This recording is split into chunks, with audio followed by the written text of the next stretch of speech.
দেশের একটা বিশাল বড় সমস্যা, যেটা কখনো নিউজ চ্যানেলে আসে না। যদি তোমরা প্রশ্ন করো কী সমস্যা, তাহলে আমি বলবো সমস্যাটি হলো গরিব মানুষের সময়ের কোনো দাম নেই। ধনী মানুষ হাসপাতালে গেলে সাথে সাথে চিকিৎসা হয়ে যায়, ফোন ধরাও সহজ হয়ে যায়, অফিসে তাড়াতাড়ি কাজ হয়ে যায়। আর গরিব মানুষ সারাদিন রোদে পুড়ে লাইনে দাঁড়িয়ে থাকে। এগুলো আমরা নিজ চোখে দেখছি।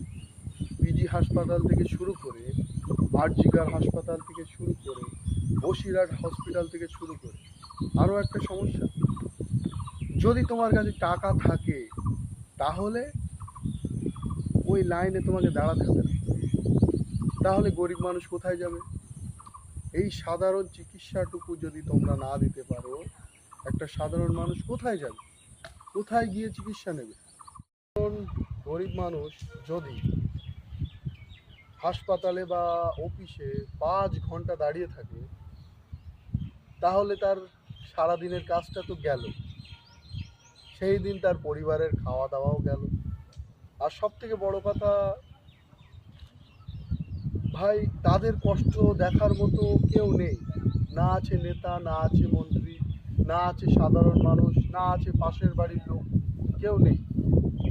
এটা তখনই আসবে যখন তোমার মধ্যে ধর্মীয় শিক্ষা থাকবে, সংবিধান থাকবে, তোমার মধ্যে পারিবারিক শিক্ষা থাকবে, যে কিভাবে মানুষকে ভালোবাসতে হয়, জাত ধর্ম বিচার না করে। এই দেশের সেই সব মানুষগুলো খুব কষ্ট পায়, যারা সব চুপচাপ সহ্য করে। তাই উন্নয়ন শুধু বিল্ডিং নয়, উন্নয়ন হলো সেটাই যখন আমরা সাধারণ মানুষ এবং গরিব মানুষের পাশে থাকতে পারবো।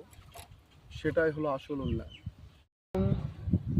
এবং যখন আমরা জাত ধর্ম বিচার না করে সবাইকে সম্মানের নজরে দেখে তাদের পাশে আমরা দাঁড়াবো, তাদের বিপদে আপদে আমরা পাশে দাঁড়াবো, এটা